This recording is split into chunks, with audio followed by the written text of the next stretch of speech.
Hi there, and welcome to the next video on contrast. And I kind of went back and forth on what I was going to show you guys in this example. But what I ended up landing on was what you see right here.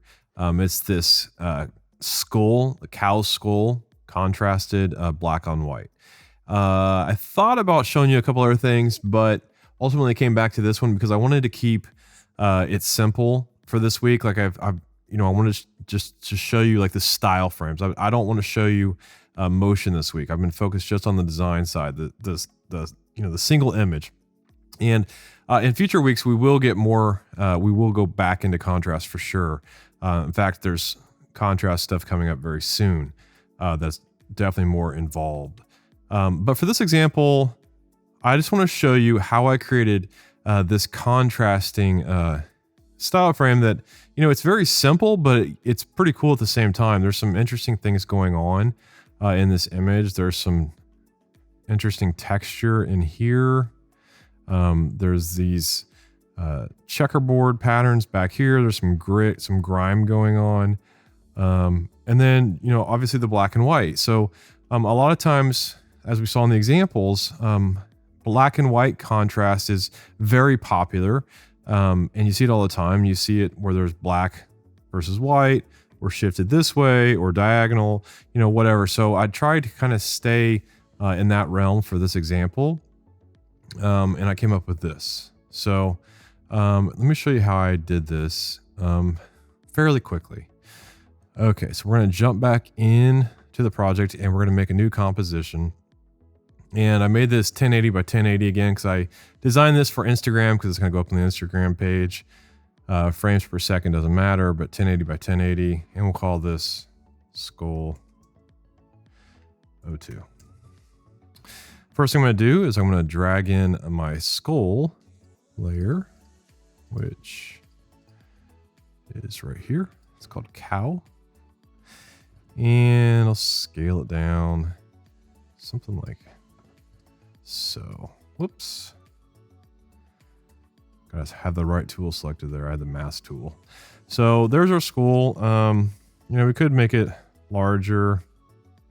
There's different ways you could frame this, and we are going to talk about framing in future lessons. So as we move through these lessons throughout the year, things will definitely get a little bit more involved as I can show you more and more aspects together, elements and principles in one single project. But for now, I'm trying to keep it fairly straightforward and just focused on what we are learning and building upon what we've already learned. So it's definitely a challenge for me, but it's fun at the same time.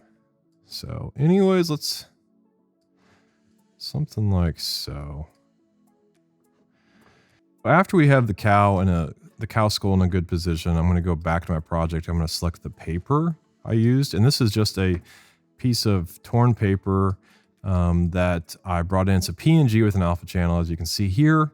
And I am going to start creating some contrast with this paper. The reason I'm actually designing inside of After Effects versus Photoshop is for one main reason for me, which is I have so many different plugins, third-party plugins inside of After Effects that once I get a good design base where I like it to be, I can easily apply different effects that I see necessary for that design right here in After Effects. In the past, I've had to design a base in Photoshop, bring that base file into After Effects, break it into layers, and then start applying my effects. And years ago, I've just thought, well, why don't I just do this all in After Effects? Why do I have to design in Photoshop? And so I moved it over to After Effects, for 90% of the time. Now, there are certain times when, I have to be in Photoshop to cut out images. If it's very detailed cutting out, simple cutouts, I can use masks in After Effects, great. But things like hair or just certain things where I cut out, I start in Photoshop, bring that in to After Effects. And there's also a couple other plugins I do have in Photoshop that are not available in After Effects, which I wish they were, but they're not, unfortunately. So, but anyways, 90% of the time I'm in After Effects designing. So even if it's a still image. Okay, so we've got the paper here and I'm just going to rotate it 90 degrees. And I am going to tell the cow to alpha matte the paper. And there you go. There's the first part of our contrast. The one thing I immediately see is I don't love how big this tear is, right? This tear of paper. If I turn the paper back on, you can see that. Now, maybe it works for your example, but for your design, but I'm just going to scale this down. I want smaller. I'll turn it back off. You know, maybe something, maybe even more, 30%. Let's see what this looks like. Yeah, I like that. So that's the first part of our design, right? So you'll notice, or you probably noticed that it was black and white. So I'm just going to go to Effect, Color Correction, Tint, and it's black and white, right? So now I'm going to select Paper Cow, hit Command D on the keyboard to duplicate. On this cow, I'm going to alpha invert the matte. So the bottom one was alpha matte, top one is alpha invert matte. And there's our other half of the image, right? This one has the tint applied. I'm going to reverse it. So I just hit swap colors. And there you go. So actually, this is the reverse of the other image I did. But that's okay. Actually, we'll go ahead and swap the bottom one. So that's closer to what I originally had. So looking at this now, I don't like this section right here with the tear. So I'm going to select both pieces of paper. And just, I don't know, maybe something like that. Rotate. Oh, something. I guess that's still 90 degrees. I guess you're going to drag them up.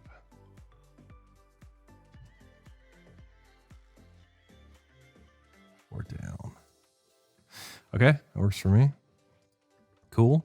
So next thing I'm going to do is, let's bring in the digital texture that I used, which is this. It is not that one. It is this puppy. So I came up with a search term a while back, which was Zepto bars right here. I don't remember how I came up with this word. I've never heard of a Zepto bar before, but I Googled it, and under reuse for modification larger than 4 megapixels, I found several images I liked. This was one. This is the one that you saw here in After Effects. But just really cool Zepto bars, something inside of a computer. So really cool. I think this one's super cool as well. I'm going to do some more work with these in the near future. I've already started a few other projects with them that I'll show you in the future. So I'm going to turn this guy on. I'm going to scale him down and just find something interesting. I don't know, maybe that's good where it's at. And I'm going to duplicate the cow.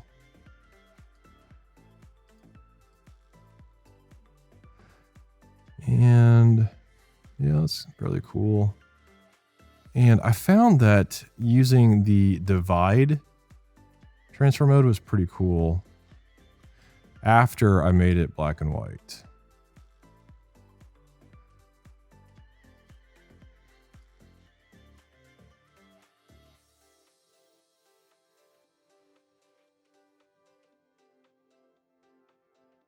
Now, what I love about this version I'm creating is that there's most of the textures over here, but there's a little bit over in here, which is pretty cool.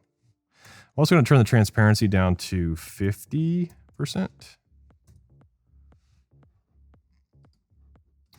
And I'm going to go ahead and drop in a new solid background, but we'll call it checkerboard.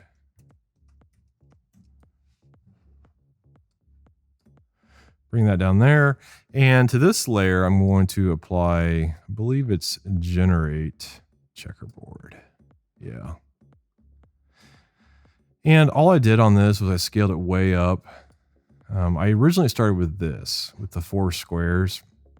But for whatever reason, it was really bugging me. So right now this is bugging me. So I'm going to turn that off. All I did was I rotated 45 degrees. And I believe I scaled it up. Yeah. You know, there's all different ways you could play around with this. That's kind of cool like that.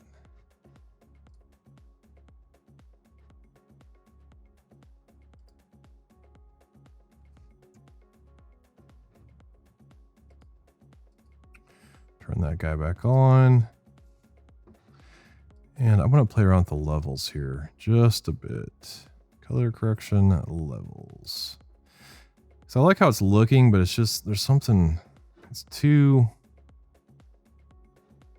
contrasty, I think. Which this is going to make it more contrasty, which I don't want.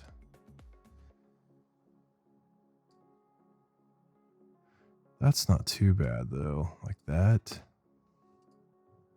That's kind of interesting. I actually kind of like that.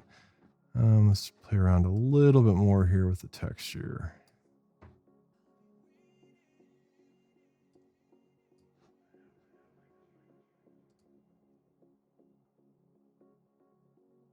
I like that.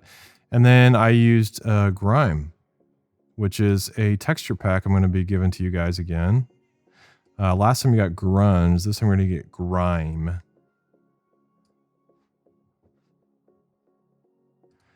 And we're going to put this on multiply, I think. Oh, maybe up here towards the top. And what's cool, this is a QuickTime file, but I can just move through it and find a section of it I like, which is a little too much.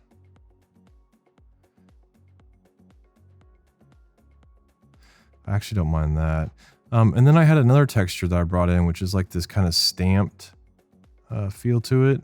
And for this guy, I set him to overlay. Well, let's try. You can see how it really, this texture alone is totally affecting, you know, the dark side of the skull, and it completely changes the look depending on what transfer mode I'm in. So what I'm doing is I'm hitting Shift minus or Shift plus on my Mac keyboard, and it's cycling through. You'll see it down here. It's cycling through them.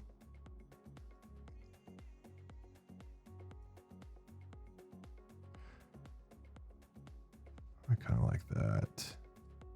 And then a lot of times what I'll do is I'll just drag, you know, through the timeline. Just I'll move elements up and down the timeline just to see if it affects things. So that's with it more towards the top, off, on.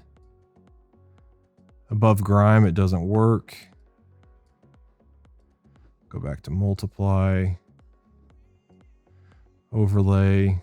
Most of the time, it's multiply, overlay, or screen. Those are the three that I always start with because they give me the most, you know, different. They give me more variations, and then based upon if I like overlay, then I'll try some of those transfer modes right there that are categorized with overlay, like soft light, hard light, linear. If I like multiply, I'll try darken, color burn, those kind of things. So those are the three I usually start with. I'm also going to add a new solid for the background and make it just black. It should darken up these checkerboards. Yeah. So this is without, and this is with.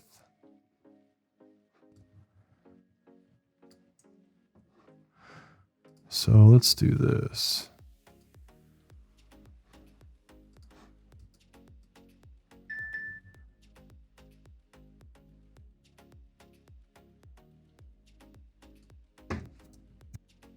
So that's fairly interesting.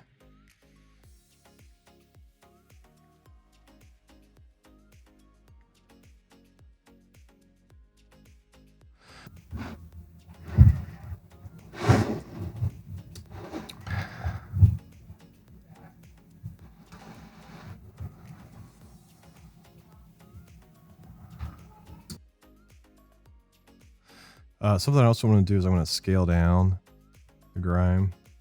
I'm actually going to rotate it 90 degrees.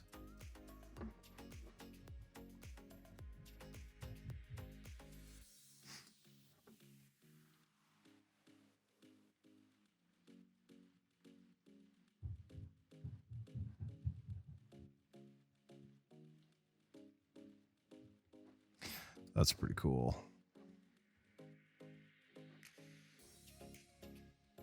The one thing that's bugging me right now as I'm just staring at this is the texture, the digital texture right here. And I think it's just because that image isn't working for me anymore. That's interesting. So all I did here was just rotate the texture just to see how it was looking there. Let's go back to 100% opacity. And let's try screen. No. Multiply. No. Maybe difference. No. So I'll cycle through them again.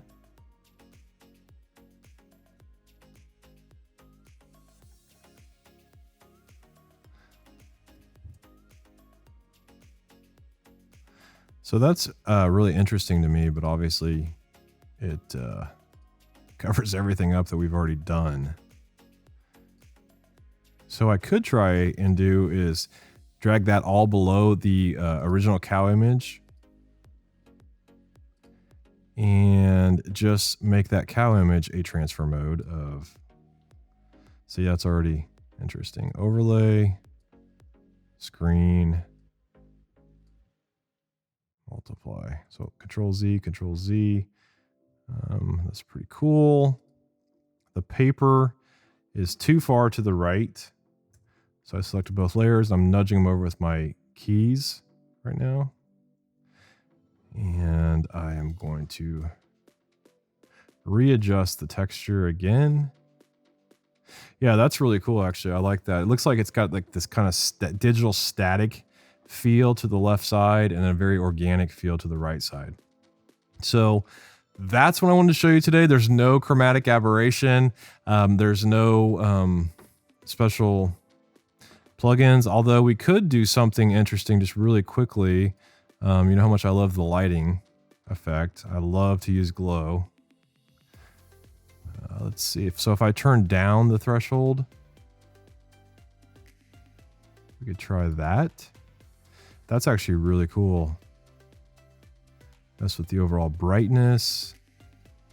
You know, with this glow, there's so many things you could do with, you know, like the width.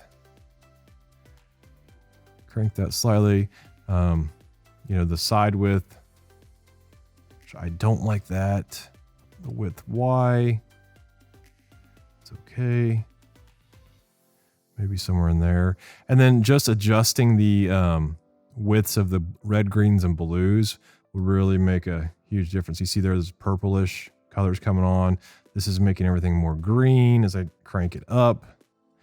If I mess with the reds, that's kind of interesting. I still like it more black and white, but with glow, without. With glow, without. One more thing I'll try as well is a lot of times if I have a lot of black in a design, I'll actually try lighting glow darks. And what that does is it brings in this extra darkness. I don't really know how to explain it. You know, the factual reason for what it's doing. But without, and you can see that it just makes the blacks that much blacker, but it gives it like this black glow, as you can see in here. So you can adjust the darkness, the threshold again, but I don't like it on this particular version. I do like the glow, like I typically always do. We could try maybe a little bit of a red glow just to see. It's not going to work. The green's kind of interesting. I really like how it's highlighting this side of the skull more than that side.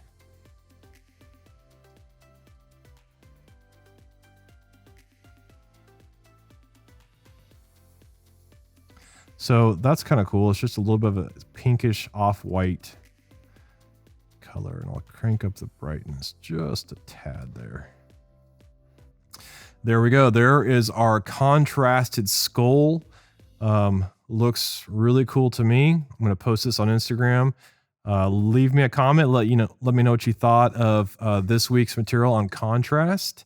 Your feedback is very important to me, so I know what to do for future lessons, how to keep rolling with it. You know, some of these lessons are more simple, some are more advanced, so I could try and mix it up for all of you guys. So until next week, I'm Cameron, and this is StyleCraft. See ya.